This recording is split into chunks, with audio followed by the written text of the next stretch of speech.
Hey YouTube.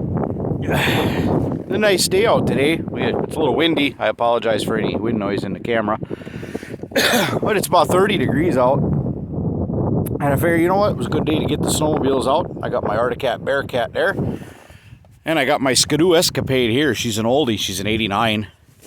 But you wouldn't know it. It looks and runs like brand new. But I figured I'll do something I never did before, is take you through my entire trail system. I got 35 acres of land. There's trails cut all throughout it. It was nice they were here before I got here, before I bought the house. So we're gonna fire it up, and hopefully I can do this with just one hand. This does steer a little bit hard, so we're gonna give it a shot. Oh, there we go. We're gonna go up my driveway first. And I'm basically just going to take you on the perimeter trail. There's a couple of intertwining trails that are cut. I won't take those. We'll just go around the whole outskirts. But I got to come up my driveway to get to them.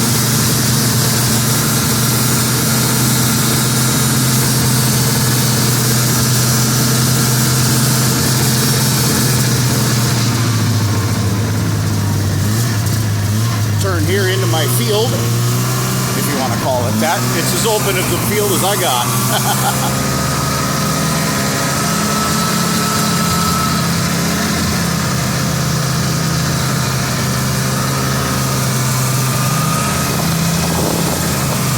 I'm going to try to keep you behind the windshield for wind noise.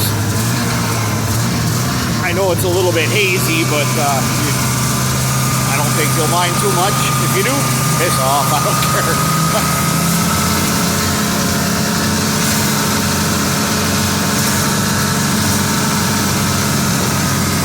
Doing something like this, I really wish I got a nice GoPro, but my memory card got corrupted and I haven't bought a new one yet, and I really need to get on that, so I can't film with that. So there's one of the, we'll come back out right there in a few minutes.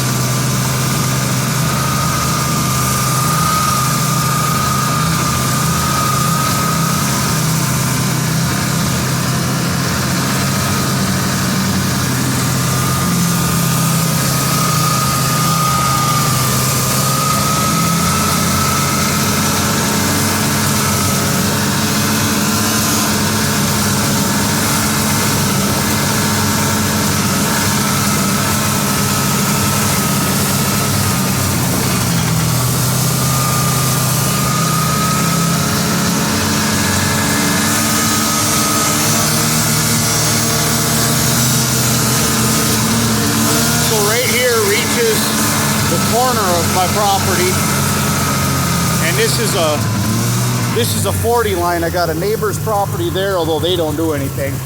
They don't even give a damn if I clear the trees off their trails for them. And so now for the next, I don't know, a little while down this trail, this is a shared 40 line, and I got two other neighbors, one with I think 12 acres and another one with 26 acres. Their properties join to this trail as well, and they use them. They ride snowmobiles too. So I'll point those out to you. You might be able to see them anyway. From here, any property to the right is mine, and any property to the left is my neighbor's.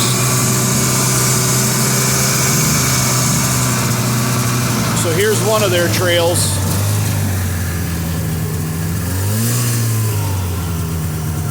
I don't know what kind of sled he's got. I think it's a big boondocking type sled. And this is his first year with it. First snowfall we had, I come breaking trail with this. And he clearly tried to break trail. He got stuck all over the place. And all he was doing was going down this trail. So there's another one of my trails. That's an intertwining one. That's got so many tight curves in it though. It's a little hard to ride with one hand. And this is my other neighbors.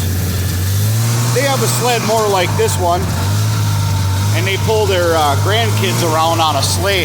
That's what some of those wide marks are. They pull their kids on a nice cutter sleigh. So this is my other last trail that cuts in. Anything that goes straight, I don't have any more trails that cut in. And you drop down that steep hillside to the creek, and there is that trail does cross. And then there's about 750 acres of public land over there. But it's such a steep hill to climb up the other side of the river. It's something like a 14% grade that I really don't feel like climbing that on a snowmobile. I take my four-wheeler over there all the time in the summer, but it's a little too difficult to ride on a snowmobile for me anyway. I'm not that kind of rider. I'm a low and slow guy. I like to break trail in the deep powder, but I'm not a boondocker. That's just too much.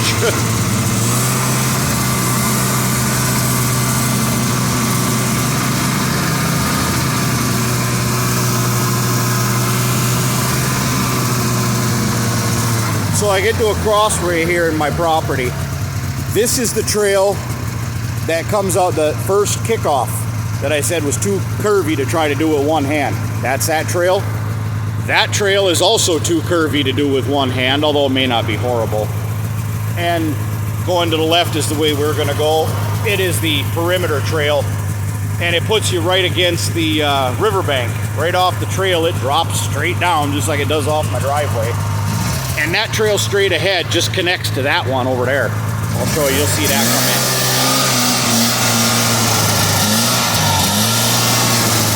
Sorry about that little awkwardness. I had to use my other arm to help turn it.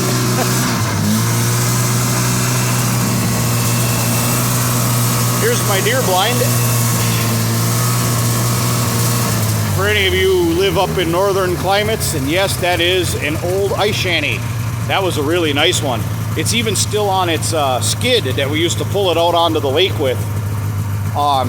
There's 2 pallets and then a kind of a set of homemade wooden skis with a hitch. We used to pull it behind one of our snowmobiles. But yep, I've got it insulated and set up more for deer hunting now. And so that wide slot is my rifle sighting. And then I hunt basically straight on the trail right there, right in that little pocket straight in front of you. I usually put out a wild berry crunch block. Got them at Tractor Supply Company. I've tried a lot of stuff: corn, apples, smashed pumpkin, sugar beets. They do like the sugar beets a lot, but nothing has attracted a deer like that wild berry crunch block, and it smells really good. It's got raspberries, strawberries, blackberries all ground up into it. I just toss one of those out there and then sit and wait. And she's never let me down. That's a good deer blind. It's a good location. I got good property.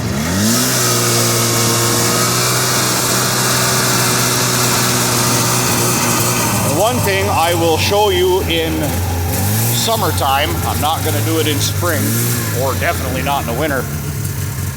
Right through here, there's a trail, a foot trail that goes down to Schweitzer Creek. And I own a set of waterfalls down there. It's called Tadger Falls. It is public access on the other side of the river. There's actually some really nice sun. Here comes my wife. She's coming on a big bear cat.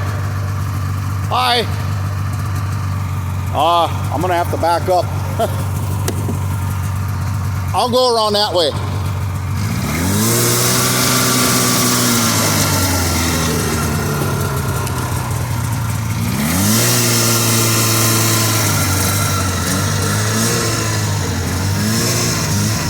You doing all right so far? I got stuck already.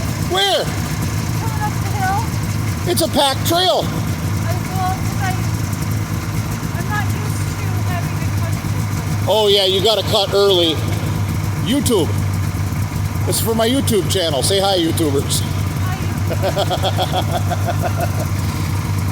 So yeah, you got to cut early.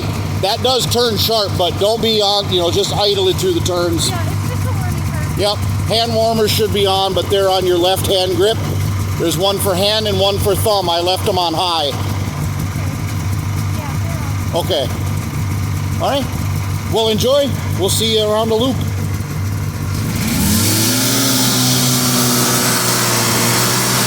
She doesn't ride much. She's an avid four-wheeler. Oh, there's my puppy dogs. Here's where that other trail comes out from that crossroads. Avid four-wheeler she is, but she's only driven, I think that's only the second time she's ever driven a snowmobile. She prefers on the sleds to be the passenger. But once in a while I can talk her, and today I was able to talk her into driving it.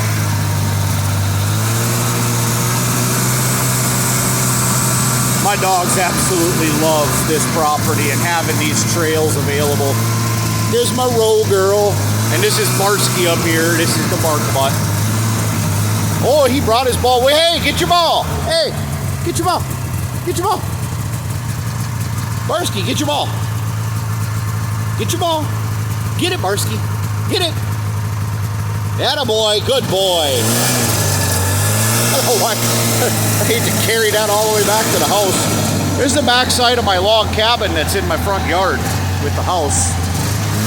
Well, she did spin up a little bit there.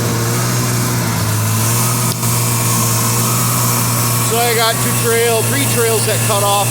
This goes right up to my front yard. Comes out right alongside the cabin. This one also comes up into the front yard, right alongside the cabin, just at a different angle. And here's the trail where we initially went down, where we came in at. And then this trail turns up behind my garage, which is what we're gonna take. And it comes up into my backyard.